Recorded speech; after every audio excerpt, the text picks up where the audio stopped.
Hello YouTube, it is Jean-Luc from Fins and Flora coming back at you the same day. It is June 9th, I guess. I didn't say that earlier, but I have a follow-up for my cichlid tank and the sump. That I think I fixed it without having to do anything that I thought I had to do, but we'll see. So I've drawn a little line. Can't really see it. Oh, you kind of can. This is the line, and it's not really moving up and down from that line. So this is where I kind of left it at yesterday. And there was another modification that I thought I had undone because I was having problems. See this lava rock here? Well, I thought it would be a smart idea. It wasn't a smart idea, but I thought it'd be a smart idea to put that in my ABS pipe at the bottom for like biological filtration. That I thought, oh, the stuff's coming over the top. It'll be really nice and aerated. It'll be great. And what ended up happening was the lava rock was so light that when this was going, it actually sucked a bunch of the lava rock in. So yesterday, I was struggling with this. I couldn't figure out what was going wrong. And I went to go turn the shutoff valve, which is another addition that I added from the King of DIY's video. And I couldn't turn it, and I found out it was because some of the lava rock had got sucked up, and was jamming it. So I didn't have to take it apart, thankfully, but I took this whole thing out and I started shaking it, and I thought I got out of the lava rock. And today, when I was fiddling around with this, I went to go take out the standpipe. I discovered that there was, in fact, some lava rock still in it, and so that was probably restricting my flow.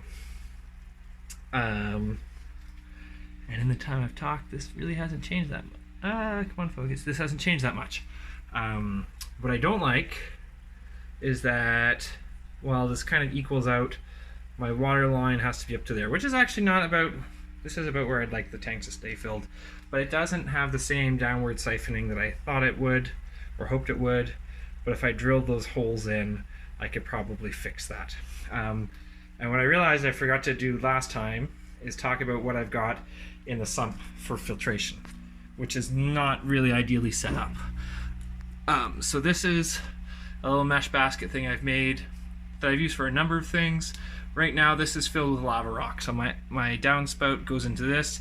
Ideally I would want to have that at one end of the tank, and then the water would have to move from this end of the tank to that end of the tank.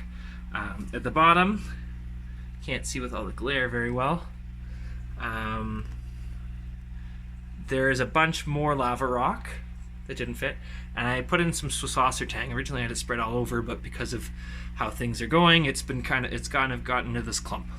And then I have probably 4-inch or so, maybe a little bit more, sand bed, and that's kind of where I'm at.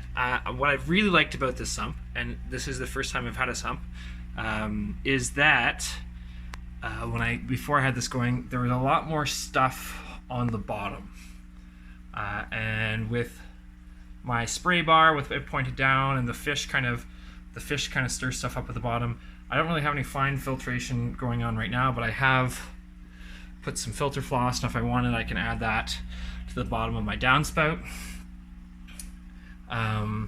To remove some of these fines, but because it's kind of getting at least all swished around, eventually it goes in there, and part of my plan or hope is that it will start to settle out here, and I can see, I don't know if you guys can see very well because of the glare, that it is in fact starting to settle out debris at the bottom down here. Which is kind of a pain in the butt to have to gravel vac down here rather than up there, but it keeps it nice and longer. What my long-term goal is to potentially raise fry out in here, or to grow shrimp. So my hope is I'll get some Neocaridina shrimp. I preferably Bloody Mary is my dream shrimp, but right now it's hard to find things. And then they will do well with all these little fine bits coming down and the lava rock. And then I'm also going to grow Siswasser tang in here because it doesn't need a whole lot of light, and it does really well under a lot of different conditions. I haven't grown it too much in super hard water, so we'll see how well it does. But yeah, we'll give it a go. I've grown it in kind of neutral water conditions, and it seems to do so well in everything I've put it in. It just grows kind of slowly.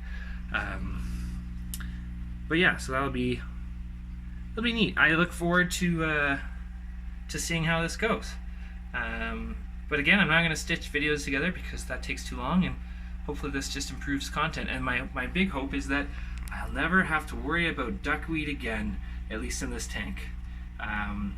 Because I always try when I start a new tank to stay on top of the duckweed, and then eventually slowly starts to take over unless there's a lot of flow, and even then it starts to choke out the flow.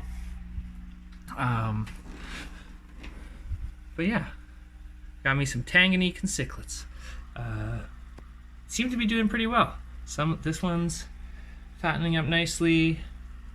I got 2 that are fattening up nicely, 2 aren't.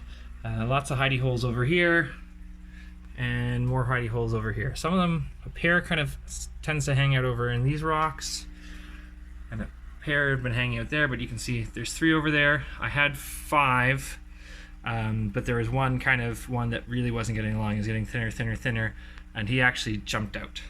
But again, I think when I got these guys that they had camellanus worms, and I thankfully had some meds left that I could do some stuff with, and they've put on weight and they were eating, but when I first got them, they were really thin, and I could see little wormy bits hanging out. So hopefully they bounce back. And that's another concern about my shrimp, is that there's a couple different species of camellanus worms, and I've been really careful that anything I do with this tank, I do it last before I'm going to do anything else in the fish room, so that I don't spread things around. Most species of camellanus worm need a crustacean as an intermediate host. So far I haven't seen any symptoms on this molly or that guppy, but it's really hard to see these things until it gets kind of bad. And there's only one species of camellanus worm that will go straight from fish host to fish host, and most of them need that intermediate. So if that's the case, then putting shrimp down there would be kind of problematic. It would mean that they would be then carriers for other things, and so I'm gonna have to kind of monitor these guys to make sure I think that they're good before I start adding crustaceans in there, or I just raise baby fish in there,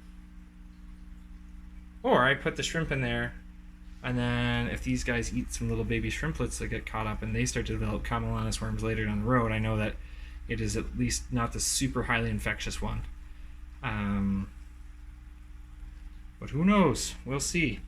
Alright, well, this is another kind of longish video, so see you later, YouTube.